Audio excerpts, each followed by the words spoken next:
My parents told me that abandoning us was the hardest decision they ever had to make, so I laughed in their face. English is not my first language, so forgive me. As a kid, my bio dad, Chris, was the troubled one in the family who had problems with school or work, and my bio mom, Linda, always had problems with addiction since she was 14. They were both chaotic for their families and caused several issues. When they met and started their relationship, both sides of the family tried to break them up. They even sent them to different countries, but they managed to steal $50K from their families, come together, and run away when they were 19. They got married in a third world country and had me and my twin brother when they were 21 years old. They thought we were deadweights, so they left us in the hospital and went to another country. Luckily, they had checked into the hospital with their passports, so the hospital reached out to the embassy. Then they found my grandparents, and they brought us back home. We have been raised by our uncle and aunt since, and we consider them our real sets of parents. My parents were charged with child abandonment, but after 10 years of being MIA, the charges were dropped, and our families also didn't try to look for them. 2 years ago, they showed up at my grandparents' house in a completely renovated look. It turns out they had finished their education, secured stable jobs in the country, started mental health treatments, and had been sober for 9 years.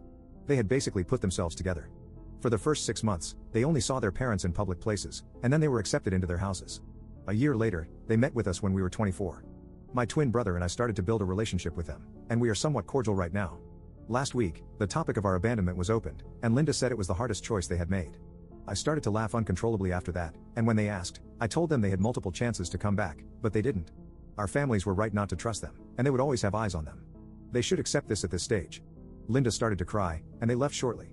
All of the family, except my brother, thinks I am being too cruel, and I should apologize. Still, I think they had to hear the unfiltered truth. Update 1. Some things have happened since that post. First, my bio mom and bio dad are not allowed to contact me unless they want to go to jail. A good friend of mine from high school, who is a lawyer, advised me to prepare a cease and desist letter. My main language is not English, but this is the closest thing that Google Translate suggested in legal terms, and he did it for me without any charges because he said, that's what good friends do. My brother is sad that I am not even entertaining the idea of a relationship, but he says it is okay, and he understands it.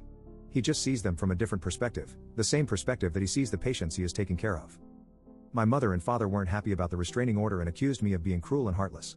They said I am the embodiment of a demon, and they said they will cut contact with me if I ever put this plan into action. I said, well, consider this our last talk then, and left their house. I am residing in my own apartment that my grandparents gave me as a birthday present on my 18th birthday, so no worries, it is in my name, and no one can touch it. We haven't spoken a word since, and I doubt this will change in the foreseeable future. My uncle and aunt are too forgiving, and since childhood, I was told I am being too vindictive. This still continues from their side. They say that I remind them of my great-grandfather who ruined people's lives just because they did small things wrong to him. I am not going to try to argue with that. My grandparents, though, have understood my perspective, and they said they will respect my boundaries. They also asked me to respect their boundaries to have a relationship, and I agreed.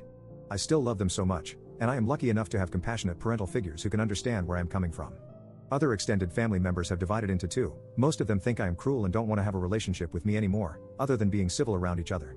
Some still want to protect the relationship we have. I can live with this. I am also back in therapy. Thanks to my brother, he arranged a session with the therapist and also an appointment with a psychiatrist in his hospital. So, I am currently back in therapy and have started using antidepressants. It doesn't solve all the problems, but it helps. As for me, my life continues as if my birth parents never showed up. I go to work and have some time to myself on the weekends. I spend time with my friends whenever I can find the time, and I visit my grandparents once every 2 weeks. They live next door to each other. My brother is my next door neighbor, so we eat most of the dinners together when he is not on night shifts. Thanks everyone.